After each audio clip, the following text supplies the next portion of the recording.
오늘 제가 이 말씀 가지고 짧은 시간인데 최선을 다해서 오병이어의 표적에 대해서, 표적이라고 하는 단어를 잘 생각해야 됩니다. 요한복음은 표적이라는 단어로 기적을 설명하고 있다는 거예요. 표적의 의도가 있기 때문에 기적을 표적이라고 설명하는 요한은 7개의 기적을 전부 다 표적이라고 그랬다. 그러면 우리는 7개의 기적을 보고 무엇을 얻어내야 되느냐 하면 요한복음 20장으로 다시 한번 넘어가요. 요한복음 20장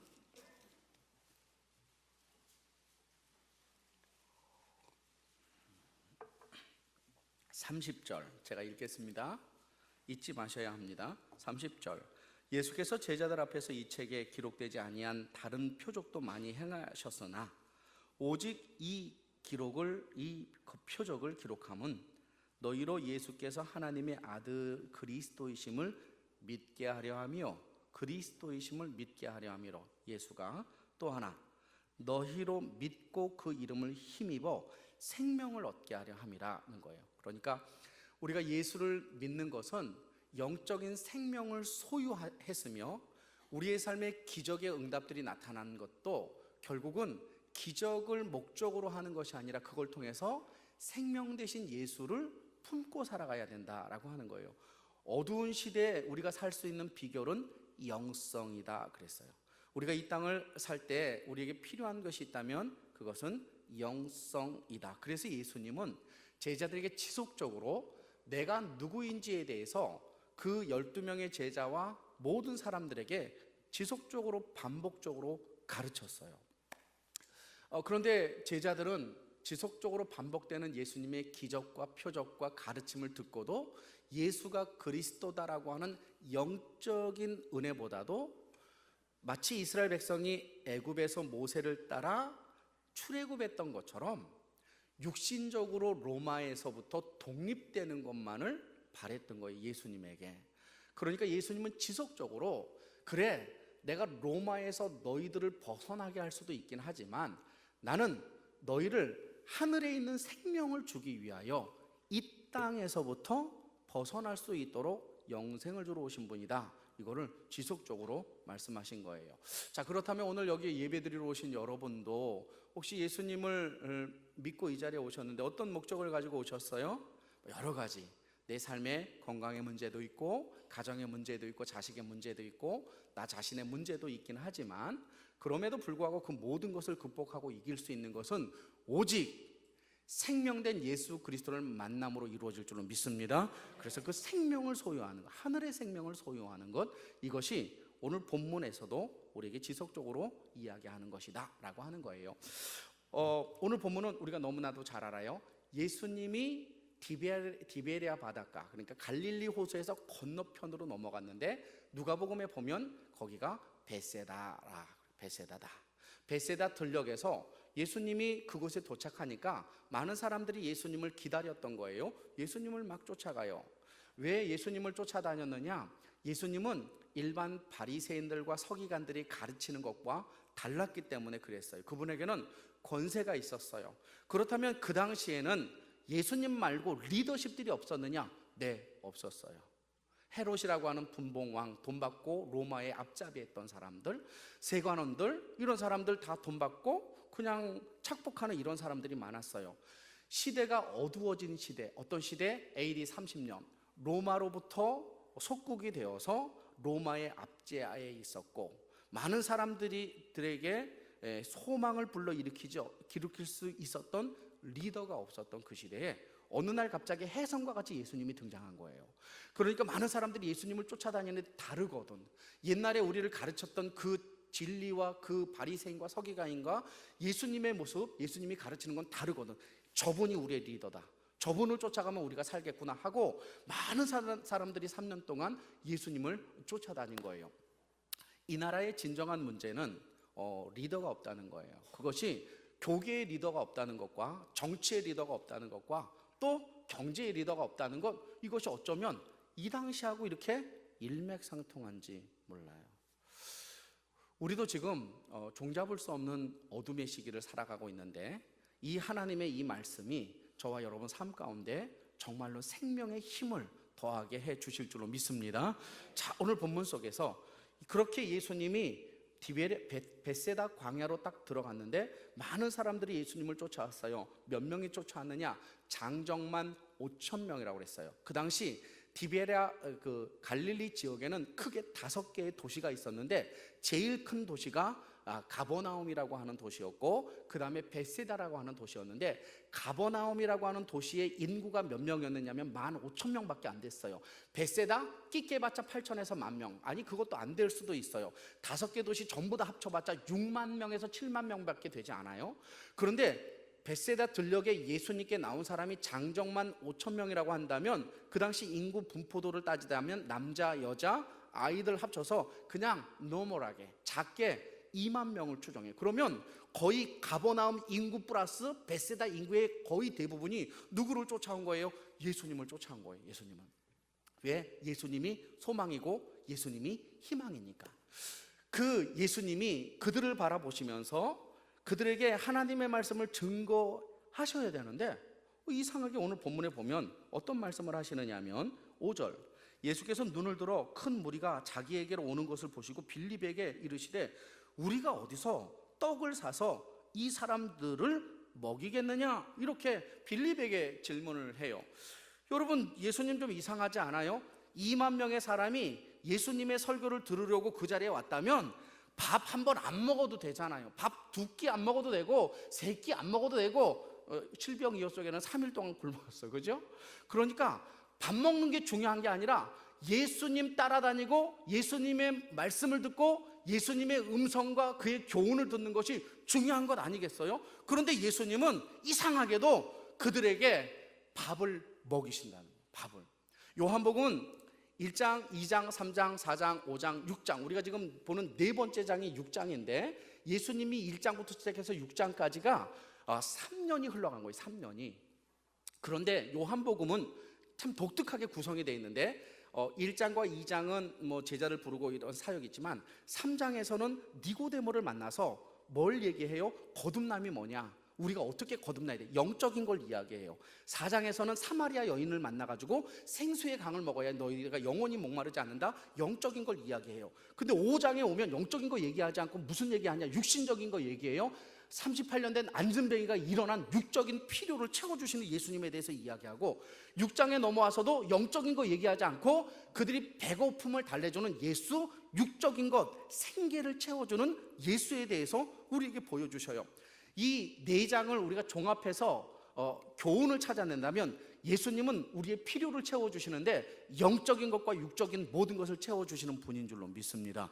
그분은 우리의 인생에 영적인 것만을 요구하는 것이 아니라 육적인 삶도 중요하게 여기시는 거예요. 그래서 그들을 보시고 불쌍히 여기셨다는 거예요. 여러분, 우리가 이 땅을 살아갈 때 우리의 마음속에, 믿는 자의 마음속에는 예수님의 마음이 있어야 되는데, 그것은 뭐냐면 정말 믿음 생활 이렇게 잘하지 못하는 사람을 향하여서 불쌍히 여기는 마음이 있어야 되는 거예요. 그죠? 야단치는 마음이 있어야 되는 게 아니고, 너 그따위로밖에 못하냐 이런 게 아니고, 그죠? 우리가 이 땅을 살아갈 때 연약한 자를 위로하고 세울 수 있는 그런 사람이 돼야 되지, 나는 좀 한다고 너는 못한다고 그러면 주님 따르는 사람이 아니라고요. 예수님이 그들을 보고 민망히 여기시고 그리고 불쌍히 여기셔서 그들에게 먹을 것을 주려고 하시는데, 이상하게도 빌립에게 그걸 물어보는 거예요. 그런데 성경은 너무 재밌는 건 뭐냐면 5절, 예수께서 눈을 들어 큰 무리가 자기에게로 오는 것을 보시고 빌립에게 이르되 우리가 어디서 떡을 사서 이 사람들을 먹이겠느냐라고 질문을 던졌어요. 그러면서 6절, 이렇게 말씀하심은 친히 어떻게 하실지를 아셨다고 그랬어요. 그러니까 빌립에게 물어본 것은 빌립에게 대답을 얻으려고 하는 것이 아니라 예수님이 빌립에게 그냥 말을 던진 것은 어떤 의도가 있었던 거예요. 중요한 건 이거죠. 예수님은 이미 어떻게 하실지 알고 계셨던 거예요. 어떻게 알고 계셨던 예수님이 빌립에게 그렇게 질문을 던진 걸 통해서 요한은 이게 시험이다 이렇게 얘기해요. 자, 6절, 이렇게 말씀하시면 친히 어떻게 하실지를 아시고 빌립을 시험코자 한 거예요. 여러분, 예수님이 빌립을 시험코자 했을 때 예수님은 빌립의 시험을 통해서 어떤 것을 얻어내려고 했을까요? 우리 찬양대 한번 해볼까요? 예수님이 빌립을 시험하려고 하셨던 것은 빌립의 무엇을 얻어내기 위하여 예수님이 시험하신 걸까요? 예? 어려운 거 아닌데, 그냥 말하면 맞는 대답인데. 믿음, 그죠? 믿음. 왜 그러느냐 하면 지금 예수님은 3년 동안 제자들과 함께 했지만 이들이 내가 하나님의 아들 그리스도라는 것을 온전하게 믿고 쫓아다니지는 못하는 거예요. 그러니까 예수님은 이들에게 이런 표적을 통해서 지속적으로 성장시키기를 원하시는 거예요. 빌립아, 만약 여기 이렇게 많은 사람들이 있는데 떡을 어디서 사 먹여야 되니? 한번 대답 한번 해봐. 이렇게 시험을 하신 거예요. 여기서 시험하다라고 하는 단어인데 이 단어가 페이라조라고 하는 헬라어예요. 페이라조. 근데 이 페이라조가 어원이 어디서부터 시작되느냐면 페이로라고 하는 단어에서 시작돼요. 페이로가 파생되어서 페이라조, 시험하다라고 이렇게 바뀐 거예요. 근데 페이로라고 하는 그 어근은 무슨 뜻을 가지고 있느냐면 사람들을 건너편으로 보내다, 이런 뜻을 가지고 있어요. 그러니까 이걸 종합해 보면 시험은 우리를 있는 그 자리에서 건너편으로 보내기 위한 하나님의 방법인 거예요. 내가 연약하고 쓰러져가는 이 자리에서 나를 시험하셔서 내 믿음을 통해 더욱 성장시키기를 원하시기 때문에 주님은 우리를 시험하시기 원하시는 거예요. 그래서 지금 빌립에게 예수님은 어떻게 할 계획을 가지고 계셨지만 빌립이 믿음이 지금 이 수준밖에 안 되니까 네가 믿음의 성장을 위하여 내가 너를 한번 시험해 보겠다라고 하면서 그 말씀을 던진 거예요. 여러분, 1년, 2년, 3년 초반인데 예수님이 이제까지 얼마나 많은 기적을 행했을까요? 죽은 자도 살렸어요. 예수님만 계시면 무조건 기적이 나타나는 거예요. 그러면 여러분 같으면 어떻게 대답했겠어요? 야, 양재은, 우리 딸이에요. 재은아, 어디서 우리가 떡을 사서 이 2만 명을 먹여야 되겠니라고 질문하면 우리 양재은이 뭐라고 그래요? 왜 나한테 그래? 이렇게 애들은 많이 그래요. 우리도 그러지 않아요? 우리도 많이 그래요. 나에게 하나님이 우리에게 시험을 딱 던지면 왜 나만 시험하셔요? 라고 이야기하지 그 시험을 믿음으로 대처하지 않는단 말이에요. 여러분, 중요한 원리가 뭐냐면 예수가 기적을 일으키는 그리스도이심을, 하나님의 아들이심을 믿는 그 자는 나를 향한 하나님의 계획이 있음을 믿는 거예요. 이미 예수님이 어떻게 하실지를 아시고 빌립을 시험했다라고 하는 것은 여러분 지금 여러 가지 어려운 거 있죠. 자식 때문에 또는 여러분 개인 때문에, 직장 때문에 많은 어려움들이 있을 거예요. 그게 시험이란 말이에요. 그 시험은 누구를 키울 거예요? 나를 키울 거예요. 아마 예수님이 허락해 주신 것 같아요. 그 시험을 통해서 내가 어떻게 성장하기를 주님은 바라고 있는데 이미 계획을 누가 가지고 계세요? 예수님이 가지고 계세요. 때로는 감당할 수 없는 시험이 와요. 근데 그 모든 건 누구의 손 안에 있는 거예요? 예수님의 손 안에. 예수님의 계획 없이 이 땅 가운데 이루어지는 게 하나라도 있을까요? 없을까요? 없는 거예요. 그럼 여러분 보세요. 여러분이 지금 어려움을 당하고 있는 이 모든 시험을 통해서 예수님은 여러분을 성장시키기 원하신단 말이죠. 그러면 이 시험 속에서 여러분은 어떻게 대처해야 될까요? 믿음으로. 다른 거 없어요. 믿음으로. 그런데 빌립이 그렇게 믿음으로 대처하지 못하고 우리에게 돈이 없습니다 라고 고백한 것은 예수 그리스도가 하나님의 아들이시며 제한받지 않는 능력의 하나님인 것을 못 믿은 거예요. 우리가 이 땅 가운데 분명히 믿는 게 있어요. 그 뭐냐면 다른 건 안 믿어도 하나님이 나를 향한 계획이 무엇인지 몰라도 나를 향한 계획이 있다고 여기 계신 분들은 다 믿을 거라고요. 그죠? 옆 사람 모르는 거 한번 보세요. 믿어요. 믿을 수밖에 없어요. 지금 그지 상황 자체가. 주님이 나를 향한 계획이 분명히 있다라고 믿어요. 어떤 시험이 일어나는지는 몰라요. 그런데 그렇다면 계획이 있다면 이 문제를 던지신 하나님이 이 문제의 해답을 가지고 계실까요? 안 계실까요? 가지고 계시죠. 그래서 우리는 예수님이 지금 표적 이야기를 계속하는 것은 내가 왜 하나님이고 내가 왜 하나님의 아들 그리스도이신 것을 너희가 알아야 하느냐면 이 땅을 살아가는 모든 사람이 겪는 모든 시험 속에서 이길 수 있는 방법은 하나님을 온전히 알 때 이길 수 있다는 거예요. 그래서 여러분, 아브라함이 감당할 수 없는 시험을 하나님이 주잖아요. 네 아들 이삭을 바쳐라. 그러니까 아브라함이 밤새 고민을 했지만 아침 일찍이 일어나서 가서 그 아들을 바쳐요. 히브리서 11장에는 왜 바쳤다고 그랬어요? 하나님은 죽은 자를 살리시는 줄로 믿고 바쳤다고 그랬어요. 하나님이 그렇게 시험하시는 거기에는 하나님이 문제를 내셨으니까 하나님이 솔루션, 하나님이 해답도 가지고 계시겠지라고 생각하고 그 하나님을 믿기 때문에 그 시험을 믿음으로 대처한 거예요. 자, 그러면 믿음 생활이라고 하는 건 어려운 게 아니에요. 오늘 본문 속에서 오병이어의 사건, 이것이 우리의 삶에 주는 것은 아주 단순하고 간단해요. 무엇이냐? 오병이어, 하찮은 것이지만 그럼에도 불구하고 이것이 주님의 손에서 역사를 일으키실 때 내 삶 가운데서도 하나님이 정말 예기치 못하는 5,000명을 먹이시는 일들이 일어난다라고 믿는 믿음이 있어야 돼요. 저는 우리나라 지금 대한민국이 시험 가운데 있다고 생각해요. 시험 가운데. 이 시험을 우리가 어떻게 대처하고 어떻게 이 나라를 위하여서 살아야 할지 하나님은 지금 각자 개개인에게 물어보고 있는 거예요. 여러분, 우리는요, 신앙이라고 하는 것은 각 개인을 위하여서 믿는 것은 맞아요. 분명히 맞습니다. 그런데 개인은 나라가 없이는 존재할 수가 없다는 거예요. 그런데 그렇다면 지금 우리가 더욱더 모여서 태극기를 들고 촛불을 들고 그럴 것이 아니라 우리는 주님 앞에 더욱더 기도의 자리에 나가야 되고 예배의 자리에 나가야 되는데 지금 우리의 삶의 모습은 그런 변화가 일어나고 있지 않아요. 나라를 위하여서 이 시기에 정말로 하나님을 믿으면 나라를 위하여서 기도하는 믿음의 방법을 통하여서 하나님은 우리와 이 땅을 회복해 주실 줄로 믿습니다. 그래서 시험 당했을 때 이길 수 있는 비결은 믿습니다가 아니라니까요. 여러분 다 자신의 신념을 믿어보세요. 얼마나 믿을 수 있는지. 그 하나님이 책임지신다라고 하는 그 하나님을 온전히 알 때. 저는 그 서울에서만 살다가 이 지방에 내려와서 목회를 했어요. 아마 예전에 제가 얘기했던 것 같은데 농사꾼들을 볼 때 농사꾼들이 되게 미련한 것 같았어요. 왜냐하면 논농사를 짓는데 물을 받아놓고 모를 막 이렇게 심어요. 그래놓고 이제 모내기가 끝났어요. 근데 얼마 안 있다가 한 달 정도, 40일 정도 있다가 물을 터가지고 그 물을 쫙 이렇게 빼내요.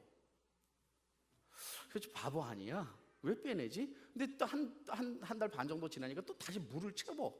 바보짓 하는 거 아니에요? 내버려 두면 물이 차가지고 그냥 이렇게 자라날 것 아니겠어요? 그래서 저는 궁금하면 못 참아요. 그래서 누구에게 물어보느냐? 여러분은 지식인에게 물어보지만 저는 책을 찾아요. 책을 막 찾으니까 식물도감을 보니까 이런 거예요. 벼농사를 지을 때 모내기를 하고 일정한 시간 동안 뿌리가 형성이 되면 물을 빼줘야 그 뿌리가 땅속으로 파고 들어가는 거예요.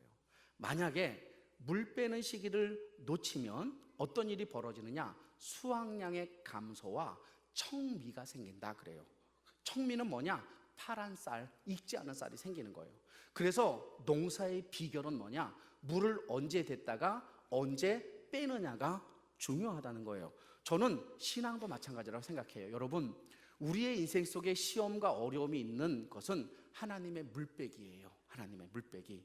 내가 그물이 빠졌을 때 내 뿌리를 믿음의 심지를 가지고 깊숙이 그리스도께 박느냐 아니면 그냥 그대로 있다가 말라 죽느냐는 우리가 결정해야 할 문제이죠.